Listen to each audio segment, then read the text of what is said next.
Nah, run that back. Did she really just call the father of her kids Mr. Foreclosure on livestream, while sitting in a house he's still the deed on, and then flex about her rent being paid by somebody else? Yo, this isn't a clapback.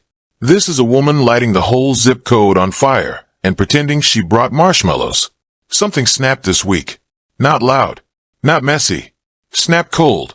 And if you blinked, you missed the moment the entire Jonathan Porter cinematic universe cracked in half.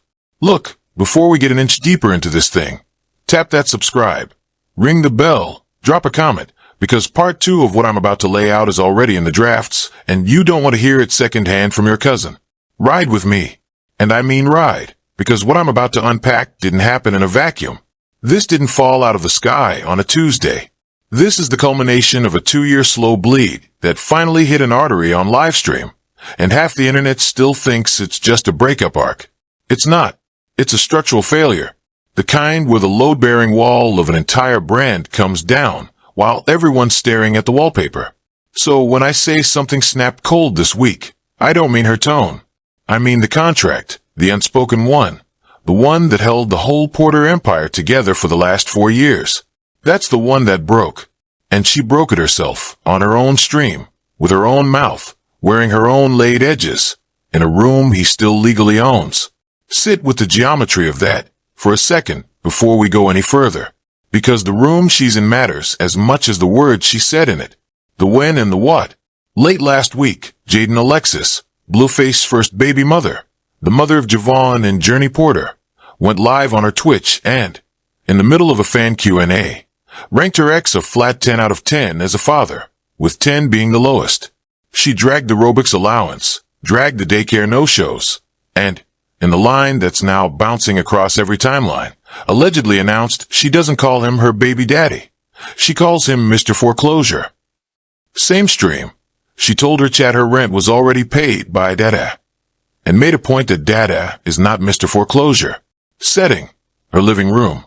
Timing, barely 72 hours after Blueface hopped a boat to Catalina with his newest, a woman named Ashley, where he was reportedly out there floating the word marriage on camera. And let me sharpen that when. This wasn't a random Tuesday night ramble. This stream dropped in the exact 96-hour window where the mortgage docket, the Catalina footage, the Bravo audio, and Nevaeh's pregnancy math were all actively trending on separate corners of the same For You page, for different scandals cross-pollinating in real time. She didn't step into that stream naive.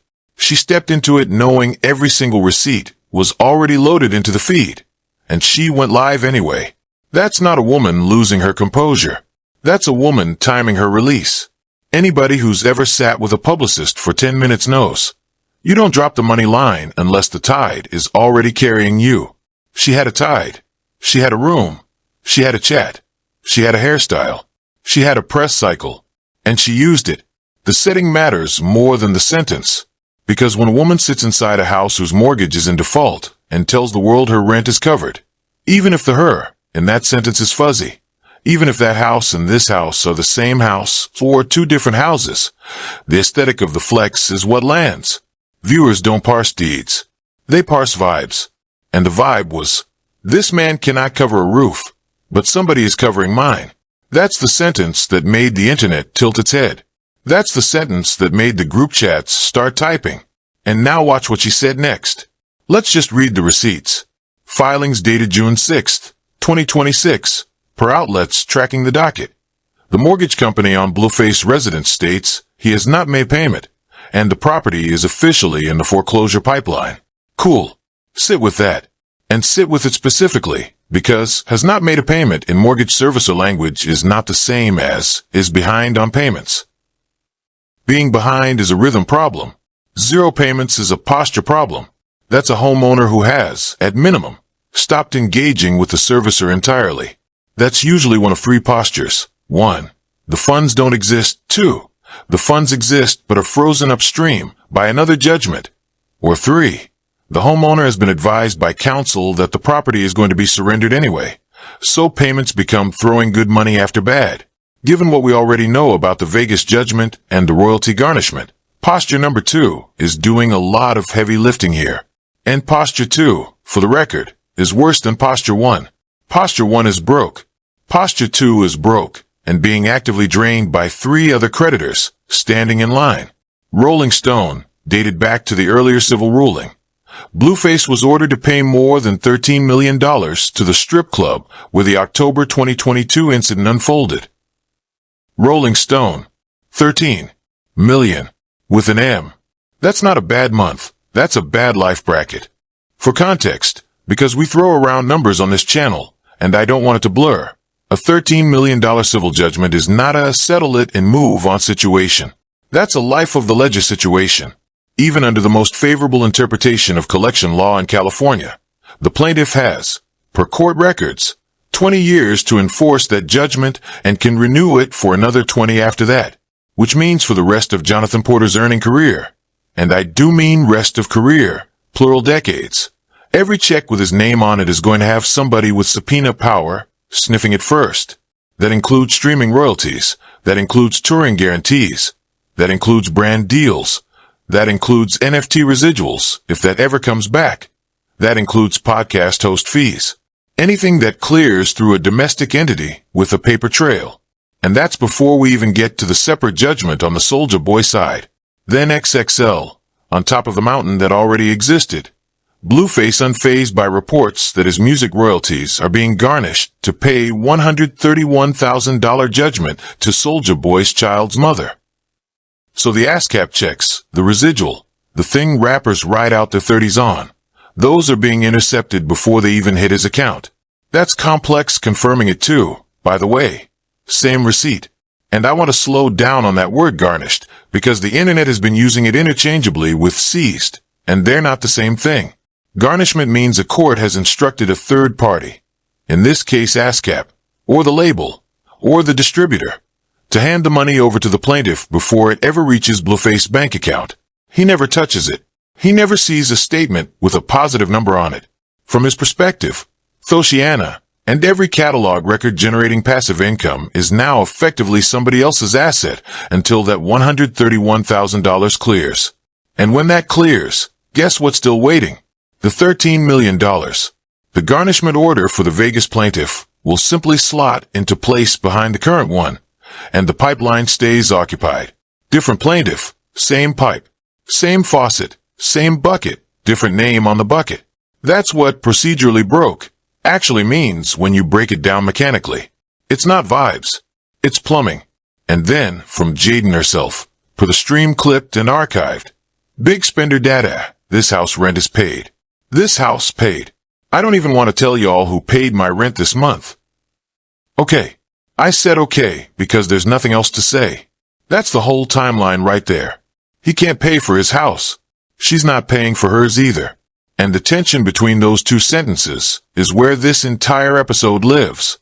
That, I don't even want to tell y'all who paid my rent this month, is the single most surgical sentence in the entire live stream. Because notice what she did not do. She didn't say she paid her rent. She didn't say her career paid her rent. She didn't say her Columbia advance paid her rent. She specifically framed it as another individual, a party she is coyly refusing to name, who covered it. In legal adjacent speak, that's called leaving the identification of the payer ambiguous while confirming the transaction occurred, which is a fascinating rhetorical move for a woman whose income was, until very recently, publicly tied to a man whose royalties are currently garnished. Because if the money paying her rent came from any account he touches, that money is also, technically, within reach of the same judgment collectors. So the ambiguity about who dada isn't just tea. It's insulation. She's pre-litigating on her own live stream. Here's what the surface story wants you to believe. Jaidyn is scorned. She's had enough. She's speaking her truth. And Mr. Foreclosure is finally getting the flowers he planted. Now hold on, back up. Because this is the part that's the part. Rewind to November 3rd, 2025. That's when he came home from his stint locked up. The tape that eventually torched the whole family, the alleged clip involving Jaidyn and his former manager Bravo, didn't hit his phone until July 2nd, 2026, by the same account. 8 months between release and detonation. 8 months of him drawing on her face with a Sharpie during family day. 8 months of tying her up on stream and hitting her with things while the chat cackled. 8 months of him posting her at her most compromised. The drunk pickup, the ATM run, the fellatio clip. 8 months of a man who already suspected. And I need you to sit inside those 8 months for a second, because the fandom keeps sanding over them. 8 months isn't a fit of rage. 8 months is a behavioral pattern. 8 months is a man who has, in the language of the courts, been given ample time and space to cool off, and instead chose escalation.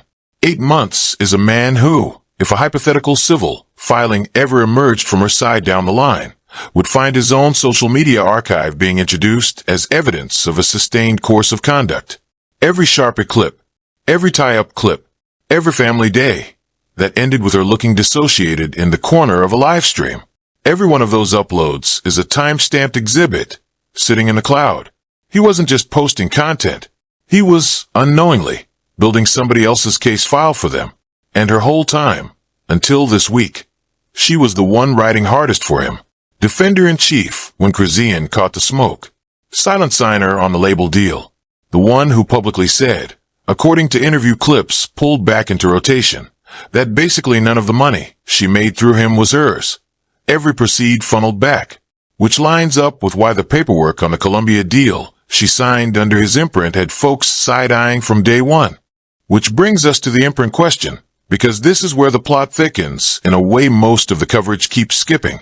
Signing to a major label through a boyfriend's independent imprint is one of the oldest structural traps in the music industry, and it's older than most of the people watching this video.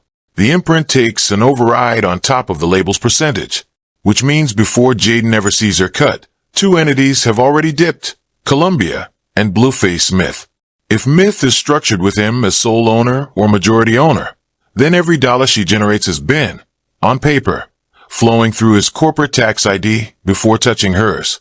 Which means, hypothetically, if a Vegas plaintiff's attorney ever wanted to argue that the imprint constitutes a commingled asset, that argument writes itself. That's why the aggressive scrubbing of joint branding matters more than any diss track. That's a woman being told by a lawyer, in a room with the door closed, disentangle now. So the question that's not being asked loud enough. If the tape sat in Bravo's phone since Blueface was in jail, who moved it out of the vault and why now? Let me sharpen that question further, because the who is only half of it. The why now is the tell. July 2nd, 2026, the alleged detonation date, sits inside the exact same fiscal quarter as the foreclosure filing, the garnishment escalation, and the whispered Nevaeh timeline. For detonations in one quarter is not coincidence. 4 detonations in one quarter is either a coordinated leak by someone with visibility into the Porter camp's finances, or it's a stress collapse, meaning the pressure inside the house reached a threshold and the vault door just fell off. Both possibilities have implications. If it was coordinated, somebody inside the circle is playing chess with the family's linen. If it was a stress collapse, then nobody is steering, which is worse, because uncontained collapses tend to keep collapsing until every filing cabinet in the house is on the floor. I'll tell you my honest read in a second, but real quick. Zoom in on 3 fragments. Just 3. The foreclosure filing. The docket says no payment. Not a late payment. No payment. That's not a rich man who forgot. That's a man whose income is being intercepted upstream by Jacqueline Martinez's garnishment on the royalties, and by the shadow of that $13 million Vegas judgment still needing servicing. 8 News now, the $13 million ruling when a man's ASCAP checks belong to another woman's kid before they clear the bank. You don't call that broke. You call that procedurally broke. It's worse. And there's a wrinkle here even the finance nerds keep missing. Mortgage servicers don't file foreclosure paperwork on the first missed payment. Not even the third.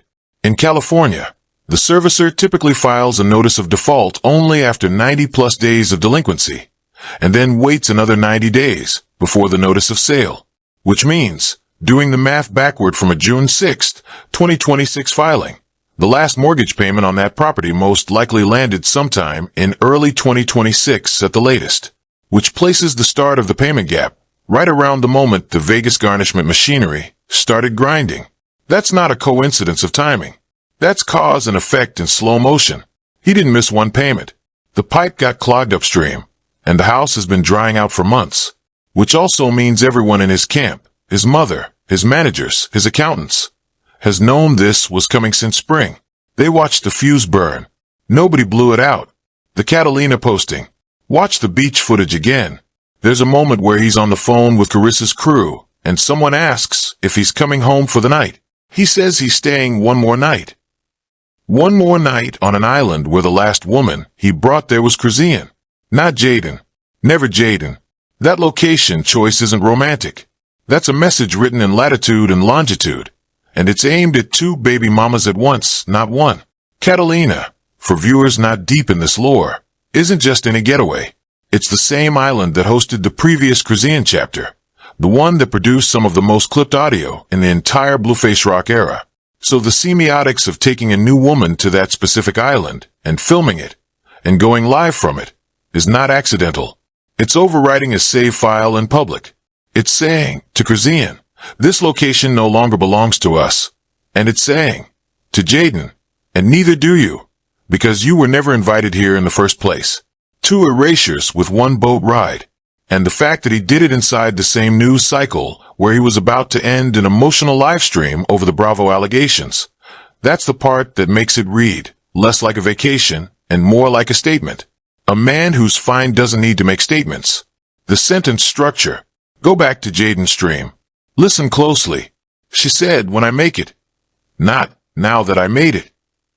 Twice. She's still framing herself in the pretense. Which means the dada is paying my rent flex isn't a receipt of arrival. It's a placeholder.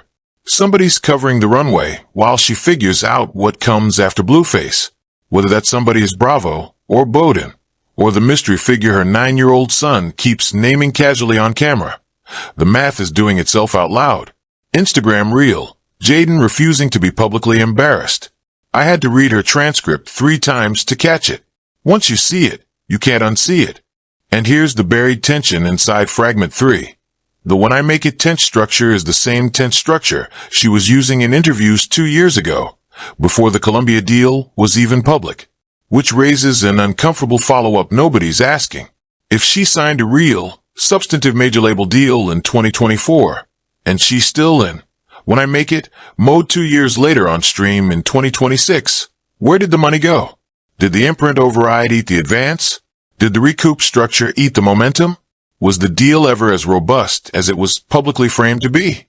Or was the whole Jaidyn Alexis, Columbia recording artist, positioning always more branding than balance sheet? Because the woman on that Twitch stream this week did not sound like someone who felt financially free. She sounded like someone announcing they had just been rescued by an unnamed benefactor in the present tense. That's a really specific tone. And it doesn't match the imagery of an artist 2 years into a major label rollout. Now, how outlets are spinning this. And the split is wild. The Shade Room is running it as a domestic drama beat. Jaidyn reacts. Cryptix and Blueface hang out. Everybody's just processing feelings. Neat little tabloid bows. That framing is safe. It's ad-friendly. It also does zero work to explain the foreclosure, filing, sitting under all of it. And I want to be fair to the Shade Room for a beat. Their incentive structure is transparent. They run on volume. They run on comment counts. They run on the widest possible slice of the diaspora, clicking a headline in the drive-thru line. The Shade Room isn't a court reporter. They're the town square. Town squares don't file dockets. They gather crowds. So when their framing skips the mortgage story, it's not a mistake. It's a product decision. The mortgage angle doesn't caption well. The mortgage angle doesn't fit a swipe up. The mortgage angle requires a viewer to sit with numbers, and their viewer, on average, is scrolling with the baby on one hip. That's not a knock. It's the ecosystem. But it means every consumer of Shade Room's version of this story is walking away with the emotional half of the sandwich and none of the bread. Rolling Stone never came off the money angle. Their piece from the Vegas judgment is still the load-bearing wall, because they saw, correctly, that the story was always the balance sheet. Everything else is decoration. Rolling Stone's discipline on this file is one of the underappreciated media wins of the last 2 years. They didn't chase the fights. They didn't chase the babies. They watched the ledger, which is why, when the foreclosure filing dropped, their earlier reporting became retroactively load-bearing. You could stack every subsequent development on top of that $13 million foundation, and the entire narrative held its shape. That's what real music journalism looks like When it's allowed to breathe, the receipts age like wine while the gossip ages like milk. Times of India, and yeah, I know, hear me out, actually filed the cleanest global summary of the emotional livestream moment where Blueface abruptly ended his broadcast after being confronted with the Bravo allegations. They framed it as a breakdown, not a stunt. The Shade Room called it a scandal. TOI called it a break. 2 words. Same footage. And the international framing matters more than people give it credit for. TY doesn't have access-based relationships with Blueface team. Nobody in Mumbai is angling for a first-look interview. Which means when they file a piece calling it a breakdown, that's an outside-the-ecosystem observation with no downside to them being blunt. Domestic tabloids soft-pedal because they need the next scoop from the same publicist. Foreign desks don't need anything. So when they say breakdown, they mean breakdown. That's not spin. That's what it looked like to a stranger watching from 8,000 miles away with no dog in the fight. When your least invested observer files the sharpest headline, believe the least invested observer. The loudest counter-take out here, mostly from the fan camps, is that Jaidyn is finally free, finally speaking her truth, finally the one who won. Let me Steelman it for 1 second. Yeah, watching her name drop Mr. Foreclosure on a live, while he's on a boat with somebody else, satisfying television. I get why the clip travels. But come on, she's flexing rent she didn't pay. In a stream, she's monetizing off a scandal she used to be the collaborator in. The win here is a rebrand, not a liberation. And a rebrand built on somebody else's checkbook has a shelf life measured in weeks. I want to double-click that last sentence, because it's the thesis of the whole media split. A rebrand paid for by another party is a lease, not a purchase. The moment the party covering the runway decides they'd rather redirect that runway toward a different woman, or a different project, or their own wife, who just found the receipts, the rebrand's oxygen supply gets clipped. And you don't recover from that in public. You recover from that with a 2-year hiatus, a rebrand of the rebrand, and a much less flattering documentary in year 3. So when I say her shelf life on this current arc is measured in weeks, I'm not being mean. I'm being actuarial. The runway is only as long as the runway sponsor's patience, and runway sponsors, historically, are not patient people. They're transactional. And transactional people count. Which brings me to the part nobody's saying out loud. Here's the read the blogs won't print because it costs them their access. Everybody's treating this like a bitter X-arc. It isn't. This is a loyalty economy collapse. For years the Porter machine ran on one specific currency. Not streams, not sales, not even the sextape virality. Though that was the accelerant. The currency was Jaidyn's silence. She was the quiet ledger. The one holding paperwork, the one whose Columbia deal quietly ran the flag up, while Blueface's own legal exposure ate his royalty stream from the inside. As long as she was the calm one, the fiancé, the loyal first baby mama, the whole he's a rough guy but a great dad to those 2 kids narrative held. That narrative was worth more than any advance. It was the last piece of Kevlar he had. Mr. Foreclosure broke it. Not the nickname, the concept. The moment she called him that on live, she wasn't insulting him. She was declassifying him. She was telling every industry lawyer, every landlord, every mother of a future child, every judge reviewing his docket, and every label lawyer reviewing her contract that the man's name attached to hers is a liability, not an asset. That's a filing. In public. Disguised as a joke. And I want to name that mechanism for what it is, because it repeats across the industry in different fonts. Every high-controversy artist has a Kevlar person. The person who, no matter what the streets say, holds the he's actually a good guy line. For DMX, it was the mother of his eldest. For Chris Brown, it was Karuji for a stretch, then Amica. For every generation of rap chaos, there's a Kevlar person whose public patience is the invisible asset that keeps the artist bookable, sponsor-friendly, and most crucially, insurable for tour underwriters. Insurance underwriters read TMZ, y'all. They do. They actually do. And when the Kevlar person breaks rank publicly, the underwriter's model shifts and the artist's touring costs quietly triple overnight. That's not a metaphor. That is a spreadsheet somewhere with a new number in it. Mr. Foreclosure isn't just a punchline. It's a rate change. And the reason she can suddenly say it? Because the tape leak, whether Bravo sent it, Carlissa's inner circle leaked it, or Blueface himself detonated it out of spite. Inverted the risk. Before the leak, if she left, she looked like the traitor. After the leak, if she stays, she looks like the fool.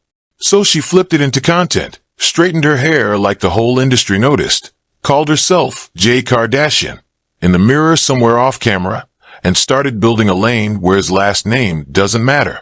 The J. Kardashian self-branding, by the way, deserves its own footnote, because pick your Kardashian, and you pick your strategy. Kim's version is turn scandal into empire. Khloe's version is turn heartbreak into relatability. Kourtney's version is opt out of the machine entirely. Kris's version is monetize everyone else.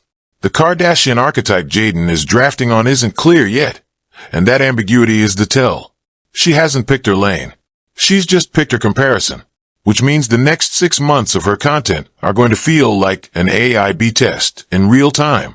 Watch which content pieces get the most engagement, the fashion pivots, the sit-down explainers, the parenting content, the soft launch romantic content. Whichever one lands, that's the Kardashian she becomes. And whichever one flops, that's the version that quietly gets deleted off the grid without acknowledgement. That's how the branding sausage gets made when you're building the plane while flying it. Watch how the industry responds. It won't be a press release. It'll be quieter than that. A manager who stops returning texts. A label sync that goes to somebody else. A complex feature that gets rescheduled. That's what a loyalty economy collapse looks like. Not fireworks. Static. 6 sharpened jabs at the opposition, since I promised. 1. The He's a Great Dad fan camp got told by his own first daughter's mother that he's a 10 out of 10 flop. Case closed by the eyewitness. 2. The Carlissa defense that Jaidyn only ever had blue got dismantled by Carlissa's own stepdaughter telling her chat what she watched happen in that house for years. 3. The He's just misunderstood. Wing needs to reconcile with gray hairs in the beard and a mortgage in default. Groan. 4. The crew that swears he's playing 4D on Nevaeh's pregnancy timeline forgets that a man whose 4D chess can pay his mortgage. 5. The crew calling Jaidyn a hypocrite for suddenly speaking up. You're not wrong, but you're not the point either. She isn't seeking your applause. She's seeking a severance package. And 6, kindly, the fan still typing Team Blue under every post. You're not on a team. You're on a payroll he can't cover. Somebody had to say it. And if I'm being fully honest with the room, the reason nobody in the culture writing space is saying this out loud is because the Porter camp still hosts podcast tapings, still books guests, still gives access, still routes clips. To publicly frame this as a loyalty economy collapse is to close the door on ever getting a Blueface soundbite again, which, for a working culture reporter with rent of their own, is a serious calculation. So the silence you're hearing from the usual suspects on this specific angle isn't consensus. It's risk management. They know. They just can't say it and keep the plug. This channel doesn't have a plug to protect. That's why the read lands here first. Now where's this going? 3 arcs, no labels. By the end of this quarter, expect Jaidyn to formally distance the imprint. Not a big announcement. A quiet scrubbing. The Myth Records Association was already publicly softened once before, per Vibes reporting on her Columbia arrival. Now, with the foreclosure in the docket and the tape in the wild, her attorneys, if she has decent ones, will move to insulate her masters and her name and likeness from any judgment collections aimed at anything with his fingerprints on it. Watch how quickly her socials scrub the joint branding. That's the tell. And a wrinkle here, because distancing the imprint is easier said than done when the imprint owns override on your existing catalog. The move isn't a public divorce from Myth.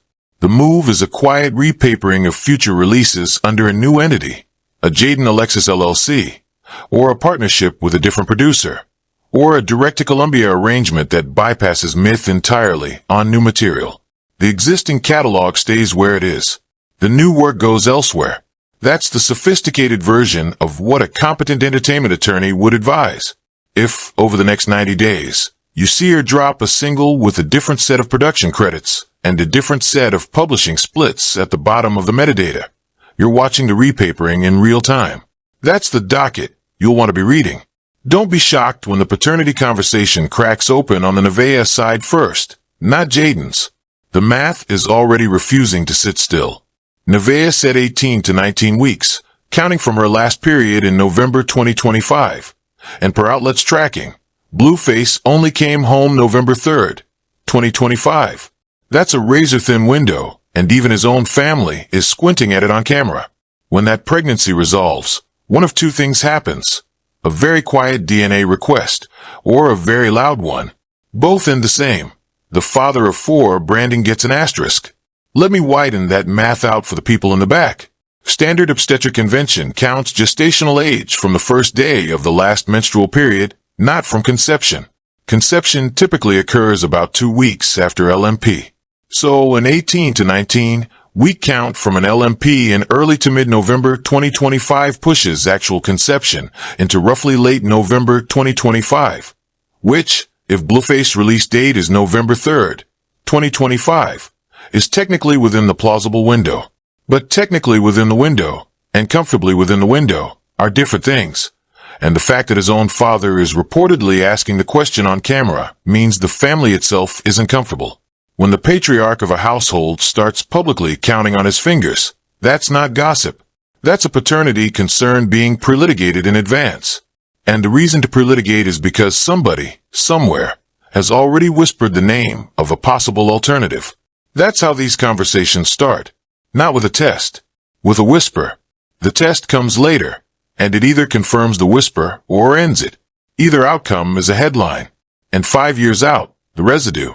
The residue is that Los Angeles hip-hop keeps producing this exact same story on loop.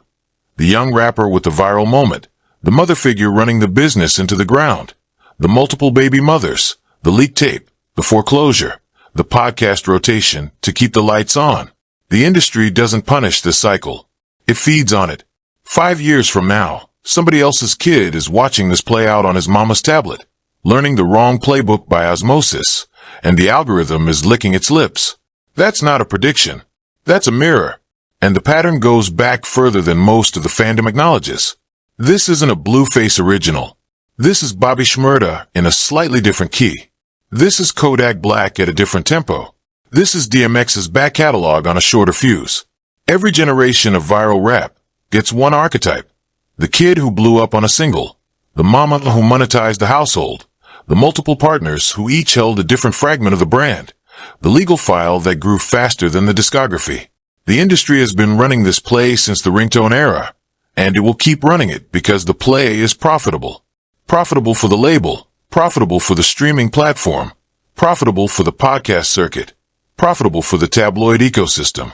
Everybody eats except the artist and the artist's kids. And by year 5 of any given cycle, the artist is either doing college tour reunion sets or filming a docuseries about his own downfall for a subscription platform that pays half of what he thought it would. The residue is the business model. It's not a bug. It's the product. The one specific failure to bank on. Whichever plan the Porter camp cooks up to save the house through a rushed marriage transfer, because that is being whispered, falls apart in escrow. You can't marry your way out of a defamation garnishment. The IRS and the plaintiff's attorney don't care about your ring. And for anybody who thinks I'm being dramatic about the marriage transfer, this specific play is well documented in celebrity finance circles. Transfer the asset to the new spouse pre-foreclosure. Argue it's community adjacent. Hope the court doesn't unwind it. It rarely works. Fraudulent conveyance law exists exactly to catch this move. And California civil courts have unwound bigger transfers than a residential mortgage. So even if a rushed courthouse ceremony materializes in the next 60 days, treat it not as a wedding. Treat it as a legal maneuver whose expiration date is the next hearing on the foreclosure calendar. Bring popcorn. Don't bring rice. Krazian, meanwhile, is in the gym. Nowhere in this timeline is her name in a filing. Wild how quiet works when it's earned. And I mean quiet in a load-bearing sense. Because the Krazian chapter of this saga was the loudest chapter. The fights on camera. The pregnancy on camera. The fallout on camera. The reconciliation attempts on camera. Every possible piece of her business was public property for 2 straight years. And then, without a press release, without a farewell post, without a moving on caption, she just stopped. Stopped explaining. Stopped defending. Stopped narrating. Started training. Started stacking. Started letting the timeline Forget the parts of her story she wanted forgotten. That is the only successful exit strategy from this kind of ecosystem, and she's the only person in the entire Porter cinematic universe currently executing it.